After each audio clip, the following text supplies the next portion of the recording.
Welcome back to my channel Rina ঐশিক official. আজকে খুব সকাল সকাল ঘুম থেকে উঠে পড়েছি, কারণ আজকে সব বন্ধুরা মিলে যাব টাকিতে বেড়াতে। তো সবাই রেডি হয়ে গেছে, আমিও রেডি হয়ে গেছি। আর কিছু ফ্রেন্ড আছে যারা স্টেশনে আমাদের জন্য ওয়েট করছে। তো আমাদের এখন যেতে হবে বারাসাত স্টেশনে, আর এখন বাজে 6:30।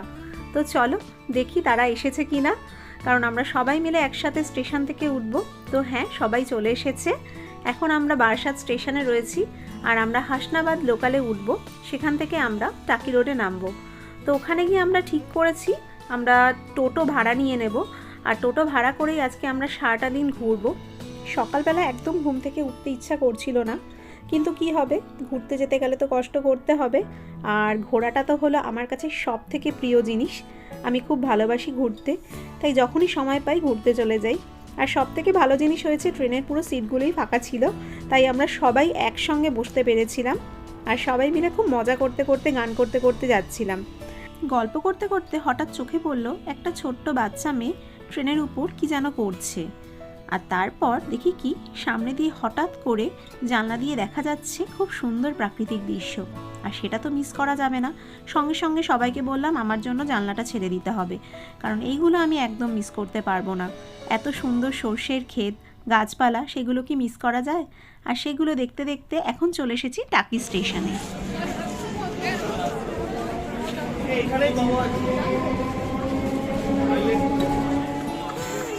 তো আমরা এখন পৌঁছে গেছি টাকি রোডে, আর সবাই এই যে দাঁড়িয়ে আছে। খুব ঠান্ডা সকালবেলা, তো সবাই কিছু ফটো ফটো তুলে নেওয়া হলো। এবার আমরা যাব। এই যে আমাদের উর্জা বেবি, হাই। সবাই এখন একসাথে ঠিক করেছে একটু চা খাবে, তাই একটু চা ব্রেক নিয়ে নেওয়া যাক, তারপর কিন্তু আমরা ঘুরতে যাব। স্টেশন, আর এখান থেকে নেমে এখানে টোটো স্ট্যান্ড রয়েছে। তো চলো তোমাদেরকে দেখাই টোটো স্ট্যান্ড। আর এখানেই সব লিস্ট দেওয়া আছে কোথায় গেলে কি কি ভাড়া দিতে হবে। তো কোনো অসুবিধাই নেই, তোমরা এখানে যদি আসো তাহলে এই লিস্ট দেখেই কিন্তু টোটোকে বুক করে নিতে পারো। বড়রা গেছে চা ব্রেক নিতে, তো বাচ্চাগুলো কি করবে, তাই ওরা নিজেদের মধ্যে একটু খেলাধুলা শুরু করে দিয়েছে। আজকে আমরা প্রথমে যেটা দিয়ে শুরু করলাম সেটা হলো জোড়া শিব মন্দির। এইটা প্রায় অনেক পুরনো শিব মন্দির, শুনলাম যে এটা 250 বছর পুরনো এই শিব মন্দির। সামনে একটা বিশাল বড় পুকুর রয়েছে, আর চারিদিকটা কিন্তু খুব সুন্দর গাছপালায় ভর্তি।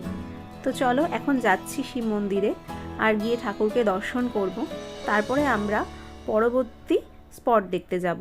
তো চলো তোমরাও আমাদের সাথে দেখে নাও এই শিব মন্দিরটা এরকম।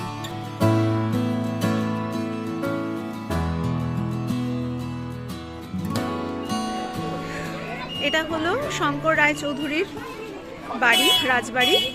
ইনি তোমাদেরকে দেখাই গয়নার বাক্স কোথায় শুটিং হয়েছিল। আমাদের তনয়া দেখাবে কোথায় গয়নার বাক্স শুটিং হয়েছিল।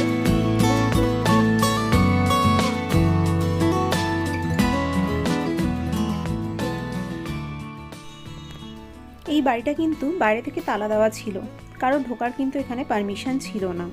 তো আমাদের খুব কৌতূহল হলো বাড়িটার ভিতরে কি আছে দেখব, কিন্তু এখানে পারমিশন দিচ্ছিল না সিকিউরিটিরা। তো অনেক কষ্ট করে আমরা দুজনকে বললাম অন্তত ঢুকতে দেওয়ার জন্য। তো তখন তারা দুজনকে অ্যালাউ করেছিল, তো দুজন গিয়েছিল। আমার সৌভাগ্য হয়নি ভিতরে যাওয়ার।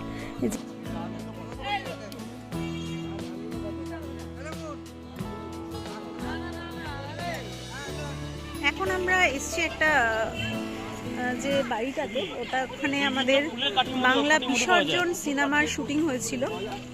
তো চলো আমরা যে এখন বাড়িটা দেখছি সেটা বাংলা জনপ্রিয় সিনেমা বিসর্জনের শুটিং হয়েছে, তাই বাড়িটিও কিন্তু বেশ জনপ্রিয়। আর আমরা এখন সর্ষের ক্ষেত দেখতে দেখতে চলে যাচ্ছি মিনি সুন্দরবন দেখতে।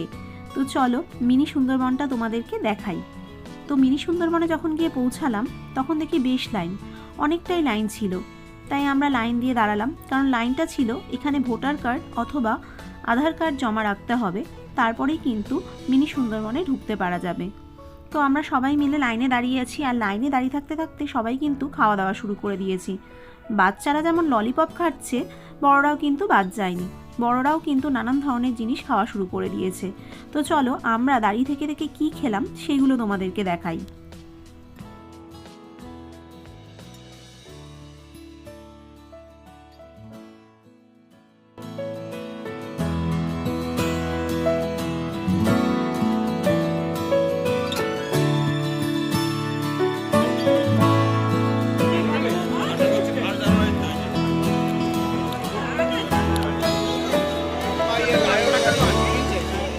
অনেকক্ষণ লাইন দেওয়ার পর এখন আমরা ঢুকে পড়েছি।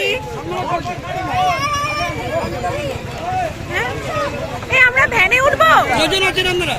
18 জন। 18 জন, 3 কালা গাড়ি, এই যে টোটো আর এই 3 কালা। আমরা ভ্যানে উঠবো। 18 বাচ্চা নিয়ে 18 জন, বাচ্চা নিয়ে 18।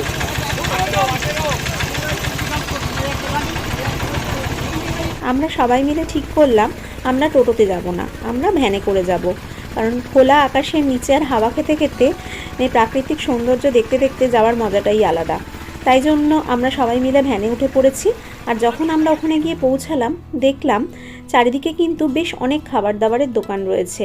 এখানে দেখো খেজুরের রস রয়েছে, এখানে সবাই কিন্তু খেজুরের রস বিক্রি করছে। এছাড়া ছিল তেলে ভাজা, তারপর ছিল কেক, যে কেকগুলো নিজেরাই হাতে বানিয়ে বিক্রি করছিল, কারণ 25শে ডিসেম্বর সবাই কিন্তু কেক খেতে যায়, তাই জন্য রাস্তায় কেকও বিক্রি হচ্ছে।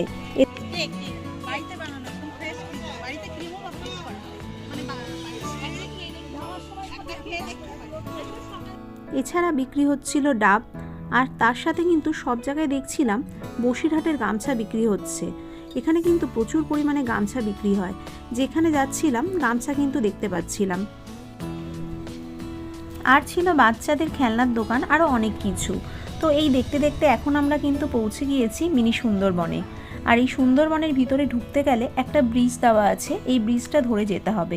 ভিতরে রয়েছে ওয়াচ টাওয়ার, আর একটা জায়গা রয়েছে যেখান থেকে আমরা ইছামতি নদীটাকে দেখতে পারবো, আর ওপারে যে বাংলাদেশ রয়েছে সেটাও আমরা দেখতে পাবো। তো ভিতরে কিন্তু প্রচুর গাছপালা রয়েছে, গড়ান, গেউয়া, অনেক কিছু রয়েছে, গোলপাতা। তো চলো এখন তোমরা যেটা দেখছো সেটা হলো গোলপাতার বাগান। এখানে হলো গোলপাতার গাছ রয়েছে, যেগুলো কিন্তু হাত দেওয়া যাবে না, যেগুলো কিন্তু কঠোরভাবে নিষিদ্ধ করা আছে। আর আমরা কেউ এই জঙ্গলের ভিতরেও ঢুকতে পারবো না, সেটা কিন্তু আইনত অপরাধ। হ্যাঁ দেখছো এই গোলপাতা ফলটা। এখন কিন্তু আমরা পুরো জঙ্গলের মধ্যে ঢুকে গেছি আর ফিল করছি এই জঙ্গলটাকে। তো চলো আর ভিতরে কি কি আছে আমার সাথে থাকো, আর তোমরাও কিন্তু ফিল করো এই জঙ্গলটাকে।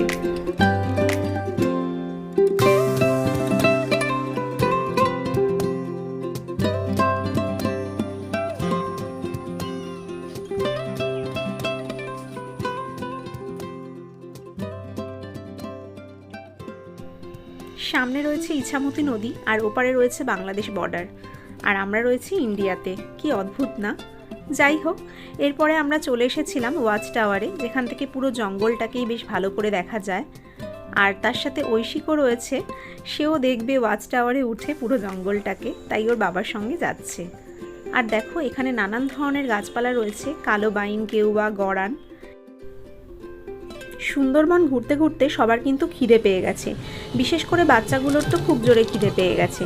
তাই আমরা সবাই মিলে ঠিক করলাম যে আমরা এখন নদীর ঘাটের কাছে যাব।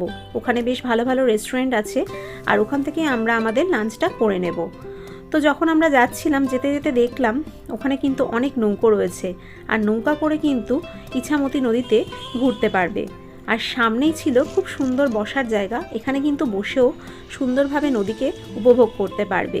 তো চলো আগে আমরা নদীটাকে একটু দেখে নিই, দেখে নেওয়ার পরে আমরা কিন্তু সবাই মিলে লাঞ্চ করব, করে আবার আমরা নদীতে ফিরে আসব একটু নৌকো করে ঘোরার জন্য।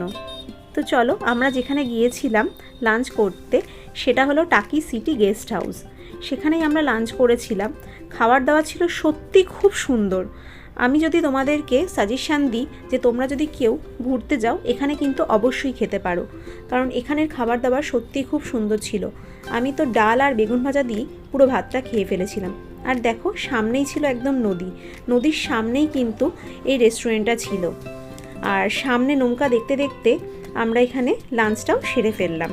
আমাদের সবার লাঞ্চ হয়ে গিয়েছিল আর এখন বাজে 3:30। আর আমরা সবাই মিলে ঠিক করলাম আমরা নৌকো করে ইছামতি নদীর চারিদিকটা ঘুরবো। তাই আমরা এখন চলে এসেছি টিকিট কাটতে। টিকিট ছিল 100 টাকা করে পার হেড, আর এখানে হাফ অ্যান আওয়ার ঘোরাবে। তাই আমরা ঠিক করলাম যে তাড়াতাড়ি করে নৌকোয় উঠে পড়ি। আর বাংলাদেশ বর্ডার তো খুবই কাছে, আমরা বাংলাদেশ বর্ডারটাকে খুব সুন্দর করে দেখতে পাবো। তো তাই জন্য এখন যাচ্ছি নৌকোয় উঠতে। আমার একটু একটু ভয় লাগছিল, কিন্তু ঐশিক যখন সাথে আছে আমার আর ভয় লাগেনি। তো চলো, আমি সুন্দর সুন্দর ভিউগুলো তো দেখবই, তার সাথে তোমাদেরকেও দেখাবো এই সুন্দর ইছামতি নদী আর তার সাথে বাংলাদেশ বর্ডার। দারুণ দারুণ।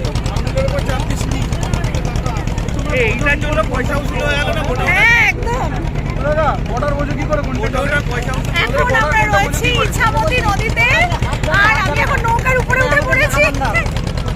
ভয় লাগছে কিন্তু খুব ভালো লাগছে, জাস্ট দারুণ। পিছনে বাংলাদেশ বর্ডার দেখো।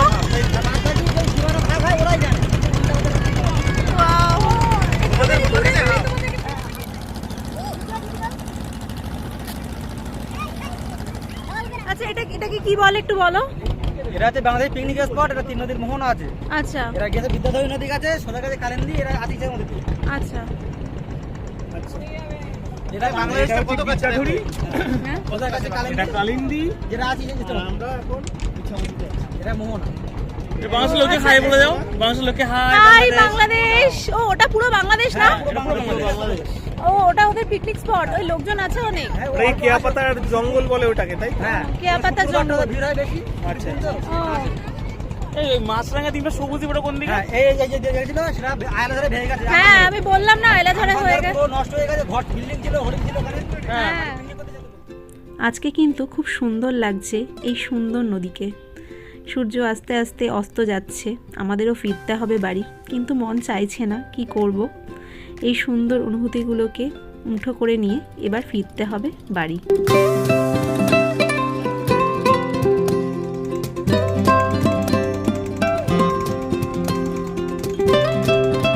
আজকে অনেক ঘোরাঘুরি হলো আর এখন চলে এসেছে একদম শেষে।